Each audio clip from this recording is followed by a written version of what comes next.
वन्देऽहं श्रीगुरो श्रीयुतपदकमलं श्रीगुरून् वैष्णवांश्च च श्रीरूपं सागरजातं सहगण रघुनाथान्वितं तं सजीवं साद्वैतं सावधूतं परिजनसहितं कृष्णचैतन्यदेवं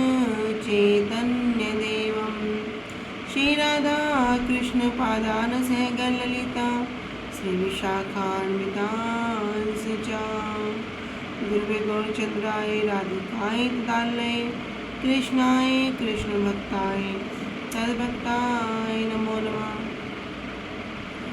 नमो विष्णुपादाय कृष्णप्रेष्ठाय भूतले श्री श्रीमद्भक्तिवेदान्त श्री श्रीधर गोस्वामी नामिने। नमो ओं गुरुदेवाय धीमते सौम्यमूर्तये श्री श्रीमद् भक्ति सिद्धांति प्रभवे श्री महात्मने। नमो विष्णुपादाय श्री राधिकाय प्रियात्मने श्री श्रीमद् भक्ति वेदांत श्री नारायण गोस्वामी नामिने। वाञ्छाकल्पतरुभ्यश्च कृपा सिन्धुभ्यैव च पतितानां पावनेभ्यो वैष्णवेभ्यो नमो नमः।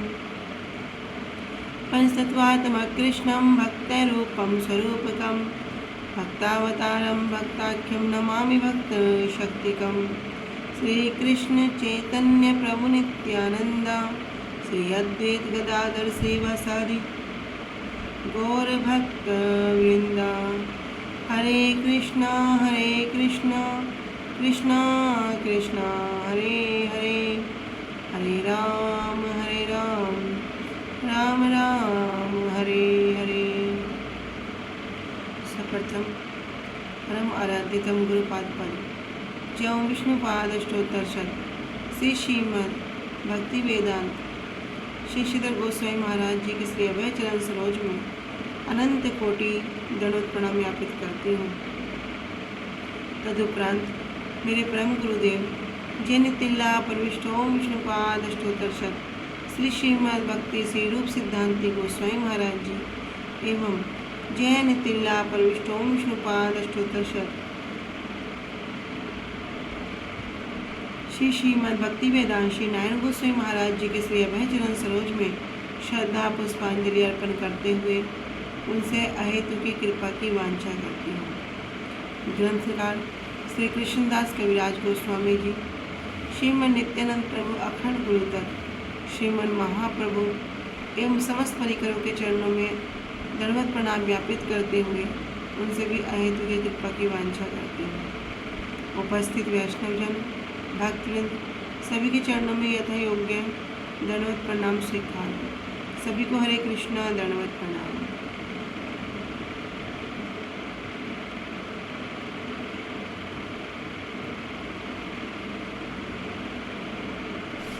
श्री गुरुदेव की अहेतु की कृपा से हमारा जो ग्रंथ चल रहा है उसका नाम है श्री श्री चैतन्य चैतन्य। श्री श्री चैतन्य चैतन्य ग्रंथ के अंतर्गत हम श्रवण कर रहे हैं मध्य लीला 17वां अध्याय, जिसमें हम आ चुके हैं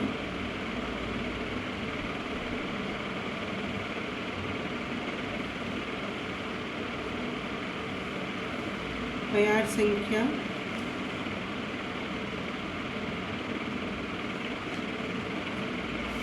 183 और पेज संख्या है हमारा 118। ठीक है, तो कल हमारा हो गया था प्यार संख्या 183 तक। अभी महाप्रभु ब्राह्मण के घर पर हैं और ब्राह्मण से पूछते हैं एकांत में ले जाकर कि तुम्हें एक दिव्य प्रेम कृष्ण प्रेम कहाँ से प्राप्त हुआ। तब उन्होंने बताया कि एक समय श्री माधवेंद्रपुरीपाद जी यात्रा करते करते भ्रमण करते करते यहाँ तक आए थे और तब कृपा करके वे मेरे घर पर आए थे और उन्होंने क्या किया, उन्होंने मुझे शिष्य के रूप में स्वीकार किया। तब महाप्रभु उन ब्राह्मणों के चरणों की वंदना करते हैं और ब्राह्मण भी भय से महाप्रभु की वंदना करता है।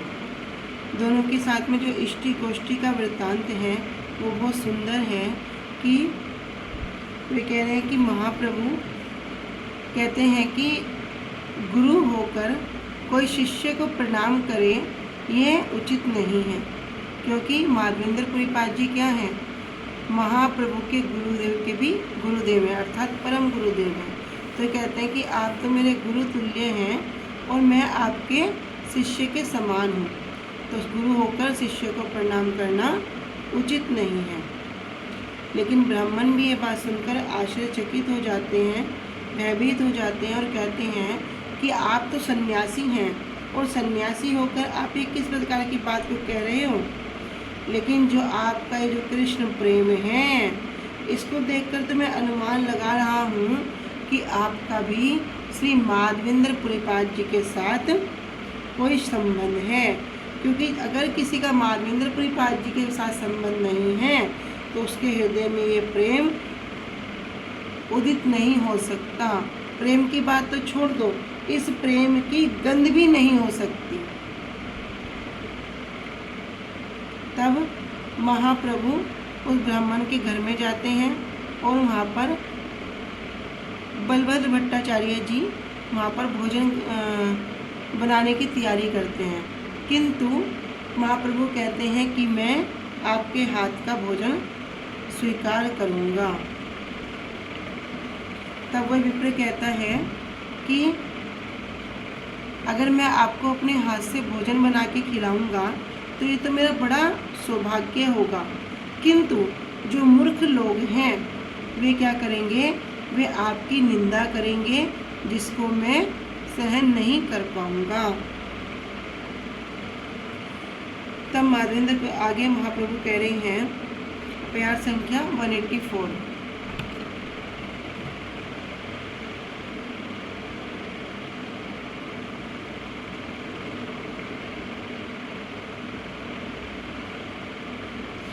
प्रभु कहे श्रुति स्मृति यत ऋषिगण, सब एक मत नाहे भिन्न भिन्न धर्म। कि प्रभु कहे श्रुति स्मृति यत ऋषिगण, कि भैया जितनी भी श्रुति हैं, स्मृति हैं और ऋषिगण हैं, सबके सब क्या हैं, सबे एक मत नाहे भिन्न भिन्न धर्म।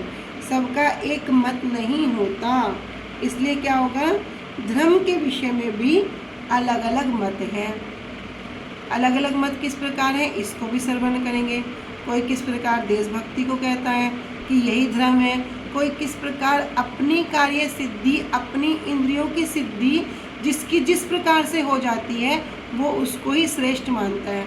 मतलब छोटी सी बात समझो कि मुझे अभी बहुत पैसा चाहिए, ठीक है, अभी मुझे आगे किसने क्या किया, 2 लाख रुपए दे दिए, तो मेरे लिए क्या हो गया, वही मेरे लिए महाजन हो गया, वही महान व्यक्ति हो गया मेरे लिए। तो संसार में मुझे उससे ज़्यादा और कोई महान व्यक्ति नहीं लगता। तो जब हमारी इंद्रियों के प्रति, हमारे मन के प्रति जिसका जो काम सिद्ध होता है उसके लिए वही महान व्यक्ति हो जाता है। तो कह रहे सबका एक मत नहीं है, अलग अलग धर्म है। किस प्रकार, कह रहे अनुभाष्य, अनुभाष्य में भक्ति सिद्धांत सरस्वती ठाकुर उपाध्याय जी कह रहे हैं कि अद्वैत ज्ञान के आधार पर प्रतिष्ठित सत्य धर्मी नित्य है और सनातन और एक है। मतलब जो पर तत्व, जो भगवान है, यदि कोई उसी वस्तु के आधार पर, वास्तव वस्तु के आधार पर प्रतिष्ठित है, उस सत्य धर्म में है, तो वही सत्य धर्म है, वही नित्य वस्तु है और वही सनातन है। लेकिन उस धर्म में उपेय अथवा साधन, उपेय का अर्थ है साधन, साध्य, कि जो प्रयोजन है, जिस प्रकार एक होता है उपाय अथवा साधन अथवा मार्ग भी उसी प्रकार एक अथवा उससे अभिन्न होता है। मैं वास्तव वस्तु के लिए प्रयोजन भी एक ही होगा। प्रयोजन क्या है, एकमात्र श्री राधा दास्यम। हमारे गुरुदेव ने हमें प्रयोजन दे दिया, क्या, राधा दास्यम, गोल दे दिया, लक्ष्य बता दिया कि हमारा लक्ष्य ये है। तो उस मार्ग का जो साधन है, जो उपाय है, जिसको करके हम वहाँ पहुँच सकते हैं, वो भी एक होगा। कह रहे भिन्न भिन्न धर्म, भिन्न भिन्न धर्म क्या मतलब, क्या कह रहे, आत्मदर्शन को छोड़कर बाहरी दर्शन के आधार पर प्रत्येक जीव के परस्पर देह और मानव मन का विशेष विशेष धर्म है। अब यहाँ सबसे पहले क्या कह दिया? आत्मदर्शन।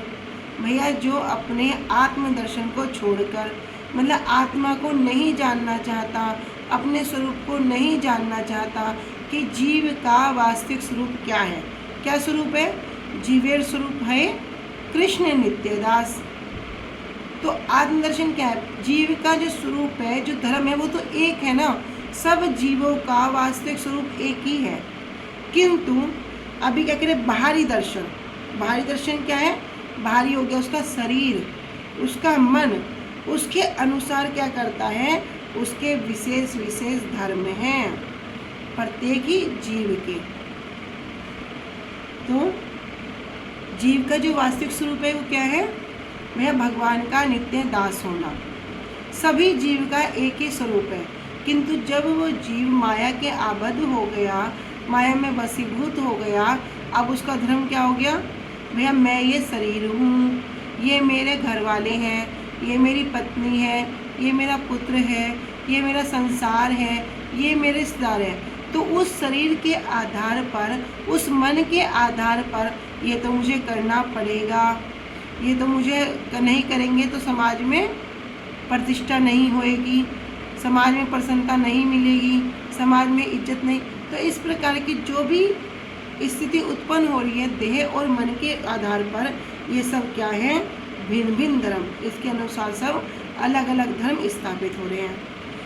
धर्म स्थापन हेतु साधुर व्यवहार, पूरी गोसाई जे आचरण से ही धर्म सार।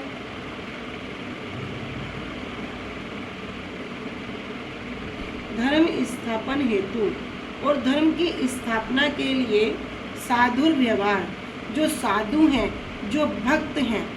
साधु का तात्पर्य क्या? जो सद वस्तु को धारण करके रखते हैं वे कौन है? साधु है। कह रहे धर्म स्थापन हेतु साधुर व्यवहार, वह धर्म की स्थापना के लिए साधु का व्यवहार, भक्त का व्यवहार कैसा? पूरी गोसाई जी आचरण से ही धर्म सार। जो माधवेंद्र पुरी जी ने जो आचरण करके दिखाया है वही क्या है? सभी धर्म सार, सभी धर्मों का भी सार है। सार वस्तु, बार बार हम एक बात को श्रवण करते हैं, सार वस्तु को ग्रहण करो।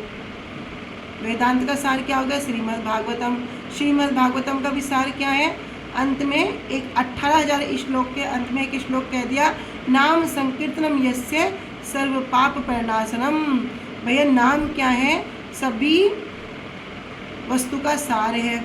अभी सार वस्तु के लिए यहाँ कह रहे हैं कि जो धर्म है, धर्म का सार भी क्या है? जो माधवेंद्र पुरीपाल जी जो आचरण करके दिखा रहे हैं वही सभी धर्मों का सार है। तो यहाँ पर भक्ति सिद्धांत श्री ठाकुर पाद जी कहते हैं कि साधु व्यक्ति महाजन कहलाता है या महात्मा कहलाता है? कहते हैं बड़े महाजन हैं या महात्मा है या बड़े भगवत भक्त हैं। तो साधु अथवा महाजन, कह रहे महान व्यक्ति को ही महाजन कहा जाता है, महाजन कहते हैं। तो भगवत गीता में भी महाजन की जो व्याख्या दी है वो किस प्रकार दी है? कह रहे महात्मनास्तु माम पार्थ देवीम प्रकृतिम आश्रिता भजन्ते अनन्य मनसो ज्ञातवा भूतादिम अवव्यम। तो वहाँ पे कृष्ण अर्जुन से कह रहे हैं, हे पार्थ, जो कौन है? जो भ्रमित नहीं है। ऐसे महात्मा दैवी प्रकृति के संरक्षण में रहते हैं, लेकिन वे पूर्णतः भक्ति में संलग्न रहते हैं। क्यों? क्योंकि वे मुझे आदि तथा अव्ययपूर्ण पुरुषोत्तम भगवान के रूप में जानते हैं। तो यहाँ पर इसी प्रकार कह रहे हैं कि जो महान व्यक्ति है उसको महाजन कहते हैं। परमार्थिक और जागतिक विचार के महान के संबंध में विभिन्न धारणाएं होती हैं। अब दो विचार दे दिए, एक है परमार्थिक, एक है जागतिक, मतलब एक हो गया भौतिक। अब उनके दोनों के संबंध में जो ये महान हैं उनकी अलग अलग धारणाएं होती हैं। वो क्या है? कह रहे बद्ध जीव जो इंद्रिय तृप्ति में और उसके साधन एकत्रित करने में व्यस्त है। किसमें? अपनी इंद्रियों की तृप्ति में, स्व सुख की इच्छा में। आँखों को क्या भा रहा है? जगह जगह ट्रैवल करना, अलग अलग जगह का दर्शन करना, दर्शन ही बोल सकते हैं, पिक्चर देखना, संसार में इंजॉय करना। तो वो कह रहे अपनी तृप्ति में, जिस प्रकार उसकी इंद्रियों की तृप्ति हो, और फिर उसी तृप्ति के लिए क्या करेगा? साधन इकट्ठा करेगा। उन्हीं साधनों को इकट्ठा करने में जो व्यस्त हैं वह अपने मनोधर्म के अनुसार, अपने अपने मन के अनुसार, अपने अनुसार ही क्या करेंगे? यही मेरा धर्म है, उसी अनुसार कार्य करेंगे। उस व्यक्ति को उतना महान मानता है। तो जो व्यक्ति उनकी इंद्रिय तृप्ति में सहायता करेगा तो वो जड़ विचार से कह रहे हैं कि वो उसके लिए उतना ही महान होगा। दोनों विचार यहाँ वर्णन कर रहे हैं, जागृतिक भी और परमार्थिक भी। अभी जागृतिक विचार क्या है? कह रहे बद्ध जीव जो इंद्रिय तृप्ति में और उसके साधन एकत्रित करने में जो व्यस्त है वह अपने मनोधर्म के अनुसार उस व्यक्ति को उतना महान मानता है जितना वह उसके इंद्रिय भोग को बढ़ाने का अवसर या उपाय प्रदान करता है। जितना उसकी जो इंद्रिय तृप्ति है उस भोग को करने का अवसर उसको जितना ज़्यादा प्रदान करता है, उसके लिए वही कौन है? महान व्यक्ति है, महाजन है। उदाहरण के तौर पे कह रहे हैं, जैसे एक व्यापारी उसे ऋण देने वाले को महाजन मान सकता है। कोई व्यापारी है, अभी अपना बड़ा अच्छा सेटअप कर रहा है, बिजनेस चालू कर रहा है, अब उसे पैसे की आवश्यकता है, किसी ने आके उसको लोन दे दिया या पैसा दे दिया, किसी प्रकार से उसकी हेल्प कर दी, तो क्या कहेगा? कह रहे एक व्यापारी क्या करे? उसको भी महाजन मान सकता है। अथवा भोगों की लालसा वाले कर्मियों के लिए, जो भोग की लालसा करने वाले हैं। अभी यहाँ इंद्रिय तृप्ति की बात चली है, कह रहे भोग की लालसा करने वालों के कर्मियों के लिए, जो कर्मी व्यक्ति हैं, कहते ना कर्म करो, कर्म में सब कुछ रखा है और हमारा काम तो कर्म करना है, तो उसके लिए कह रहे हैं कर्मियों के लिए जैमिनी आदि ऋषि अथवा विभिन्न मत उपोषक धर्म शास्त्रकार लोग महाजन हो सकते हैं। तो कर्मियों के लिए ये लोग क्या हैं? ये भी महाजन हो सकते हैं। आगे कह रहे हैं, यहाँ पे भोग के लिए बता दिया, जो भोग के लिए जो कर्मी है, कर्म करेंगे, उससे क्या करेंगे? भोग करेंगे। इंद्रियों और मन को वश करने के अभिलाषी व्यक्ति, अभी अपनी इंद्रियों को और मन को जो वश में करना चाहते हैं, ऐसे व्यक्ति क्या करेंगे? उनके लिए पतंजलि ऋषि आदि महाजन है। पतंजलि आदि ऋषि कौन है? वे भी महाजन हैं, जो अपने क्या करेंगे? इंद्रियों और मन को वश में करने की चेष्टा करेंगे। शुष्क ज्ञानियों के लिए निरीश्वर, कपिल, वशिष्ठ जी, दुर्वासा या दत्तात्रेय आदि केवल अद्वैतवादीगण महाजन हैं। जो ज्ञानियों के लिए बता दिया। अभी ज्ञानियों के लिए बोलो कि भैया भक्त महाजन है, नहीं हो सकते। उनके लिए कौन महाजन है? निरीश्वर, कपिल, वशिष्ठ जी, दुर्वासा जी, दत्तात्रेय जी, ये सब इनको महाजन कहते हैं। आगे कह रहे हैं रजो और तमोगुण आश्रित, जो रज और तम गुण के आश्रित हैं और आसुरिक व्यक्ति वाले, अमानुषिक, बलशाली, विष्णु विरोधी कार्यों में अतुलनीय। जो आसुरिक व्यक्ति हैं, जो विष्णु विरोधी हैं और उसी कार्य में जिनकी कोई तुलना नहीं कर सकता। कैसे? हिरण्याक्ष, हिरण्यकश्यपु, रावण, उनके पुत्र मेघनाद, जरासंध आदि राजा, एकलव्य और कर्ण आदि गुरु भक्तों को वे महाजन मान सकते हैं। आगे कह रहे हैं स्त्री संग प्रिय, पुरुष अभिमानी व्यक्तियों के लिए, जिनको स्त्री संग अत्यधिक प्रिय है, जिनकी आसक्ति इसी प्रकार से है, जिनके अंदर पुरुष अभिमान, ये सबसे बड़ा, कहते ना मैं तो पुरुष हूँ, ये ईगो, पुरुष प्रधान देश है, ये पुरुष अभिमानी, ऐसे व्यक्तियों के लिए दक्ष आदि स्त्री पूजक प्रजापति गण ही महाजन हैं। और संसारिक लोगों के लिए दैहिक और मानसिक रोग, शारीरिक और मानसिक रोग, शोक, दुख, भय अथवा फल्गु अभाव को दूर करने के प्रयासी चिकित्सक कौन? डॉक्टर। किसने हमारे शरीर में कोई रोग है वो ठीक कर दिया। आजकल बड़े बड़े डिप्रेशन के लिए या शारीरिक रोग के लिए हर तरह के डॉक्टर हैं। कह रहे हुए चिकित्सक समाज सेवी व्यक्ति जो समाज में अनेक अनेक कार्य करते हैं, बड़ी समाज सेवा दिखाते हैं, ऐसे महाजन के रूप में कहे जा सकते हैं। कह रहे कहे जा सकते हैं। माया से मोहित जीवों के लिए विष्णु संबंध विहीन, जिनका विष्णु से कोई संबंध नहीं है, दार्शनिक, वैज्ञानिक, ऐतिहासिक, साहित्यिक, कवि, कुशल वक्ता, समाजपति अथवा जो देश के नेता हैं, महाजन कहलाकर निर्णित हो सकते हैं। किसके लिए? जो अभी माया से मोहित हैं, जिनका भगवान से कोई संबंध नहीं है, ऐसे जो दार्शनिक हैं, जो जगह जगह घूमते हैं, वैज्ञानिक हो गए, ऐसे देश नेता हो गए, साहित्यिक हो गए, ये सब क्या है? ये भी महाजन कहला सकते हैं। कह रहे स्वयं ही ठगे जाने वाले लोग ऐसे व्यक्तियों को महाजन मान लेते हैं। वे क्या कर रहे हैं? खुद से खुद को ठग रहे हैं। जो आत्मा की नित्य वृत्ति भगवत भक्ति को भी वंश परंपरा के अधीन कहते हैं। जो आत्मा की नित्य वृत्ति क्या है?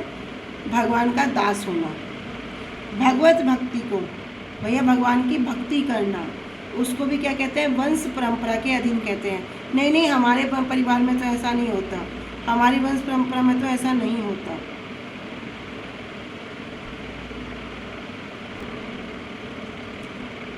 ऐसे तथा कथित महाजन स्वयं को किसी महाजन का वंशज होने की दुहाई देकर, ऐसे महाजन क्या करते हैं?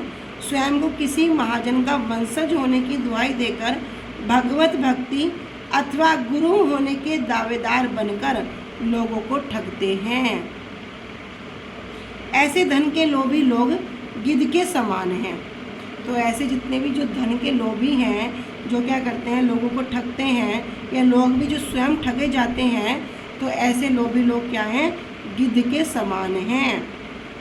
श्री हरिदास ठाकुर के जैसे वास्तविक साधु के विरोधी और उनके अप्राकृत हरि भजन की चेष्टा का कृत्रिम बाहरी अनुकरण करने वाले ढोंगी, विप्र, कपट और छल विद्या को जानने वाले पूतना, तृणावृत, वत्सासुर, बकासुर, अघासुर, धेनुकासुर, कालिया, पल्लव आदि असुरगण अथवा विष्णु विरोधी पौंड्रक, श्रृंगाल, वासुदेव, दैत्यगुरु शुक्राचार्य, नास्तिक चार्वाक, वेन, सुगत, अहर्त आदि को भी लोग महाजन मान लेते हैं। इसको दोबारा सुन लेते हैं। कह रहे हरिदास ठाकुर कौन है? वास्तव में साधु, जो वास्तविक साधु हैं, रोज क्या करते? 3 लाख नाम जाप करते। ऐसे साधुओं के विरोधी होंगे और क्या करेंगे? उनका जो अप्राकृत हरि भजन की चेष्टा है, वे क्या है? वे तो नित्य ही उस हरि भजन में भगवान के नाम में विराजमान है। उनको क्या है? कृत्रिम बाहरी अनुकरण करने वाले, बाहरी रूप से अनुकरण करेंगे, बाहर से बड़े दिखाएंगे, हम नाम करते हैं, हम बड़ा जाप करते हैं, बड़े साधु का ढोंग दिखाएंगे, किंतु अंदर से क्या है? वे ढोंगी हैं। ऐसे विप्र, ऐसे ब्राह्मण कपट और छल विद्या को जानने वाले, जो कपट और छल को जानते हैं, वे किसके समान? पूतना, तृणावृत, वत्सासुर, बगासुर, अगासुर, धेनुकासुर, कालिया, पल्लव आदि असुरगण अथवा जो विष्णु विरोधी हैं। विष्णु विरोधी कौन? पौंड्रक, श्रृंगार, वासुदेव, दैत्यगुरु शुक्राचार्य, नास्तिक, चार्वाक, वेन, सुगत, अहरत आदि को भी लोग महाजन मान लेते हैं। कई लोग तो श्री गौर कृष्ण के परम सत्य अथवा उनके परमेश्वर होने में विश्वास ही नहीं करते। महाप्रभु कृष्ण परम सत्य वस्तु हैं, साक्षात भगवान हैं, विश्वास ही नहीं करते, परंतु क्या करेंगे?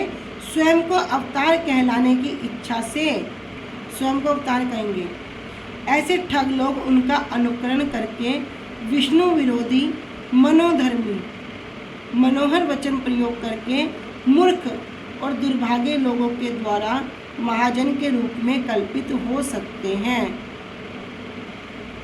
तो ये क्या करेंगे? भगवान के अस्तित्व को मानेंगे नहीं, महाप्रभु को भगवान स्वीकार नहीं करेंगे, कृष्ण को नहीं मानेंगे, लेकिन स्वयं क्या करेंगे? उनके अवतार कहलाने की इच्छा से क्या करेंगे? ऐसे ठग लोग का अनुकरण करेंगे और जो विष्णु विरोधी, मनोधर्मी हैं, बड़े मनोहर वचन का प्रयोग करेंगे, और जो मूर्ख लोग हैं, जो दुर्भागे लोग हैं, उनको क्या करेंगे?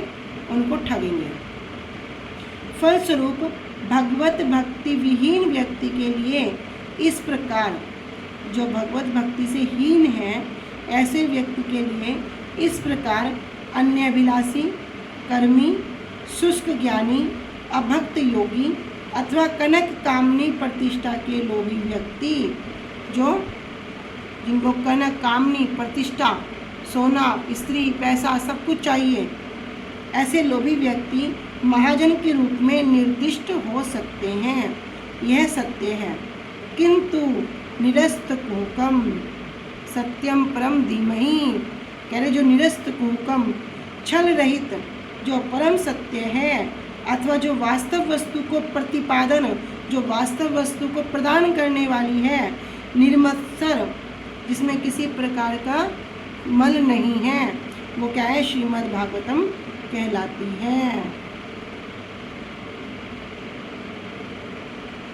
परमो निर्मत सारनाम सताम वेद्यम वास्त्रम अत वस्तु सिद्धम तापत्र उन्मूलम श्रीमद् भागवते महामुनि कृते किंबा प्ररि ईश्वरा सद्यो हृदय अवरुद्येत कीर्ति भी शुशुषुषिव तत्सनाक्त। कि भैया ये क्या है? इसमें किसी प्रकार का कैतव अतरो, कैतव नहीं है, छल नहीं है, कपट नहीं है।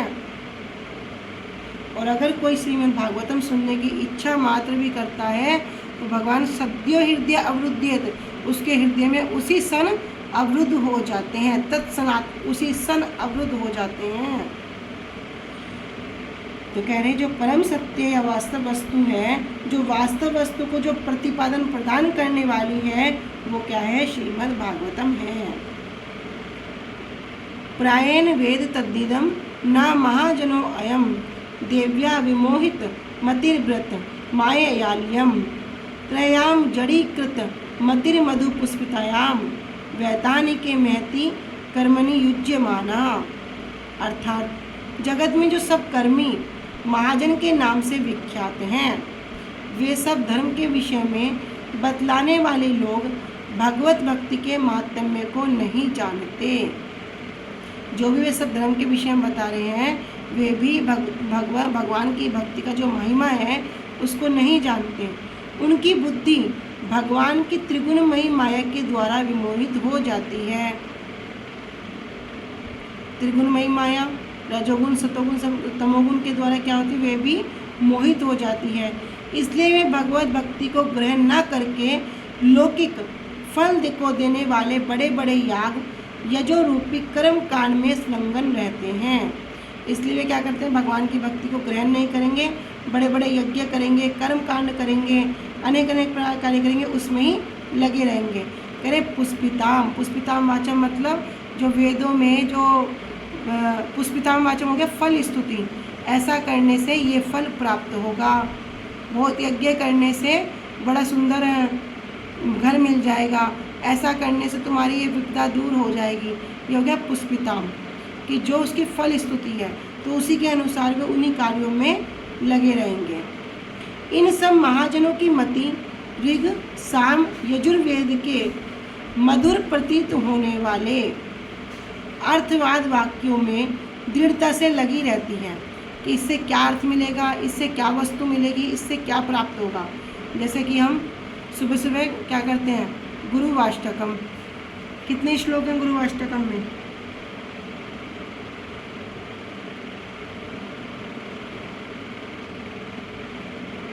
भैया गुरुवाष्टकम अष्टकम बता रहे हैं अपने आप ही? 9 है। 9 क्यों है?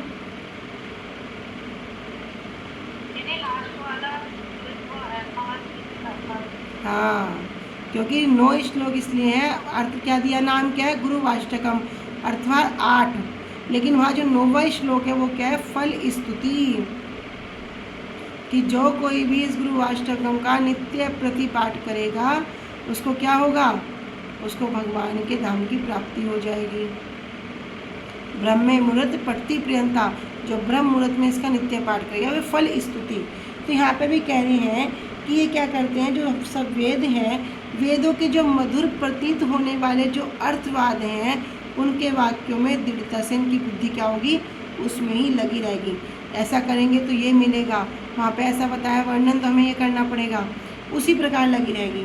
यद्यपि साधारण लोग उन्हें महाजन के रूप में मान लेते हैं, यद्यपि मान लेते हैं, तथापि उनकी बुद्धि, फिर भी उनकी बुद्धि पुरुषोत्तम श्री भगवान की नित्य सेवा से युक्त नहीं है, जुड़ी नहीं है। जगत के लोग कर्मवीर के रूप में परिचित हो सकते हैं, बड़ा कर्म करता है, बड़ा दान करता है, बड़ा ये करता है, धर्मवीर कहलाकर सम्मान प्राप्त कर सकते हैं, बड़ा धर्मात्मा है, ऐसा कहकर सम्मान भी प्राप्त कर सकते हैं, यहाँ प्रतिष्ठा प्राप्त कर ली। ज्ञानवान कहलाकर प्रतिष्ठा प्राप्त कर सकते हैं, बड़ा ज्ञानी है। वैराग्य और त्याग का आदर्श कहलाकर पूजित हो सकते हैं, बड़ा वैरागी है, बड़ा त्यागी है, तो एक आदर्श पूजित हो सकते हैं।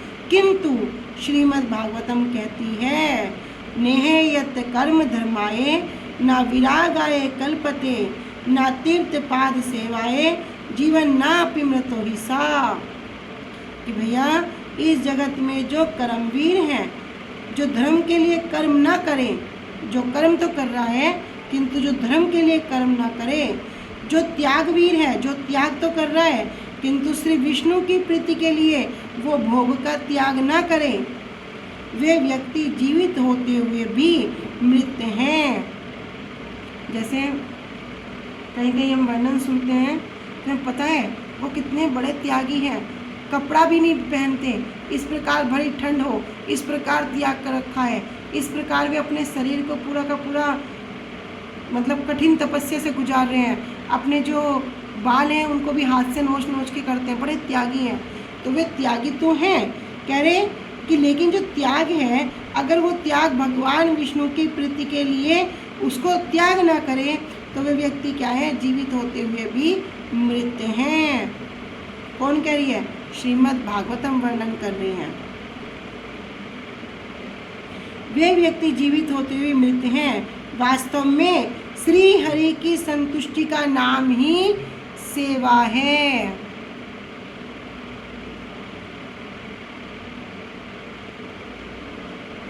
भैया सेवा क्या है, भगवान की संतुष्टि का नाम ही सेवा है।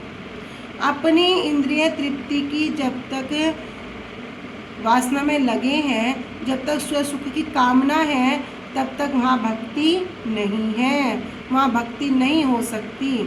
जब तक ये मन, ये शरीर, ये काया क्या है, भगवान के हरि गुरु वैष्णवों की सेवा में ना लगे, उनकी ही प्रीति के लिए कोई कार्य ना हो, तब तक क्या होगा, भजन नहीं होगा। तो वास्तव में श्री हरि की संतुष्टि का नाम ही सेवा है। इसलिए जिस कर्म में, जिस धर्म में, जिस त्याग में श्री कृष्ण की कोई प्रीति ना हो, कोई संबंध ना हो, वह चाहे देश की सेवा हो, देशवासियों की सेवा हो, समाज की सेवा हो, वंश परंपरा ही हो, उस पर आधारित आदेव, आदेव मतलब जो जन्म से, जिस जन्म में आ गए, ब्राह्मण कुल में, क्षत्रिय कुल में, वैश्य कुल में, उसी के वर्ण आश्रम की सेवा क्यों ना हो, रोगी की सेवा क्यों ना हो, किसी दरिद्र की सेवा क्यों ना हो, किसी निर्धन की सेवा क्यों ना हो, या धनवान की सेवा हो, चाहे वो स्त्री जाति की सेवा हो, चाहे वो अनेक देवताओं की सेवा हो, करे आदि श्रेष्ठ गुण सम्मत अथवा जो प्रातः स्मरणीय कार्य के नाम से जो जगत में प्रचलित होने के पर भी वह वास्तव में अपनी इंद्रिय तृप्ति अथवा भोग है।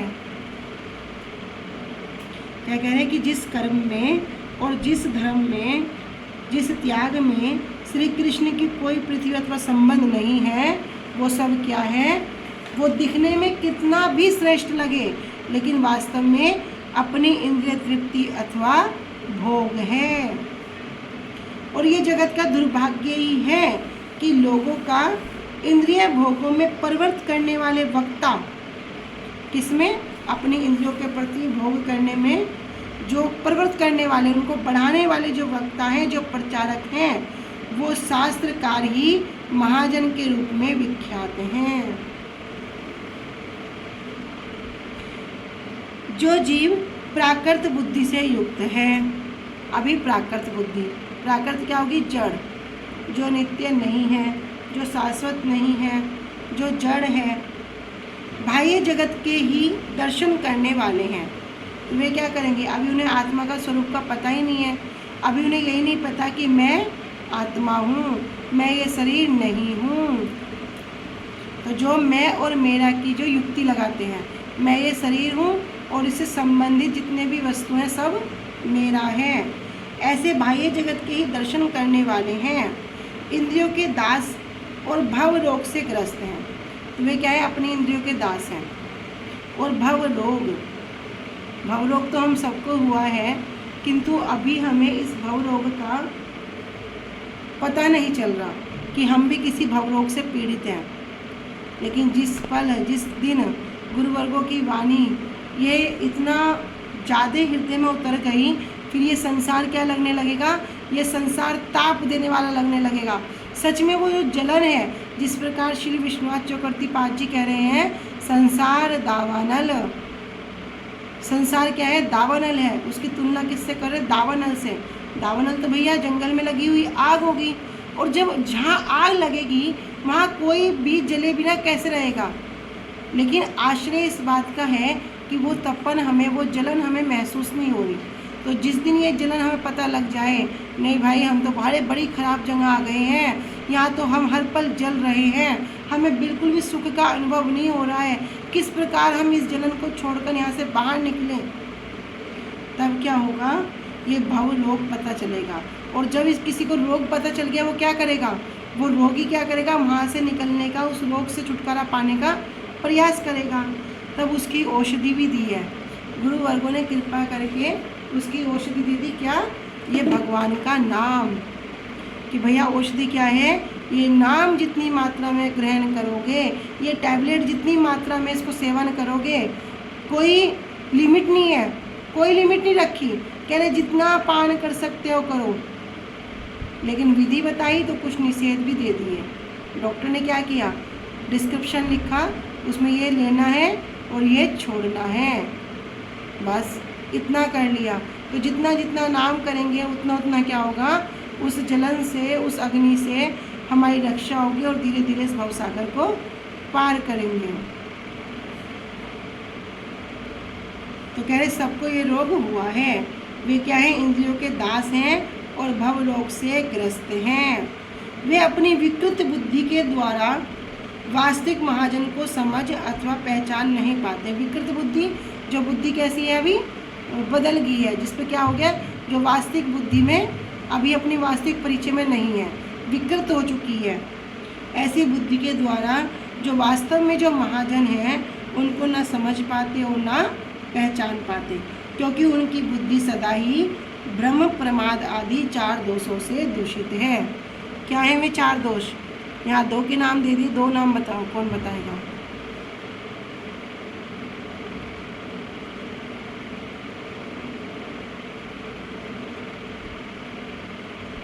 बोलो।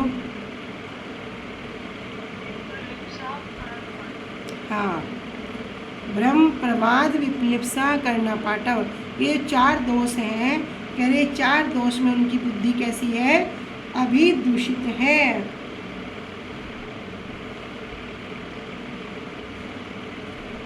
तो आज हम यहीं तक रखते हैं। वांछा कल्पतरुभ्यश्च कृपा सिन्धुभ्येव च पतितानां पावनेभ्यो वैष्णवेभ्यो नमो नमः।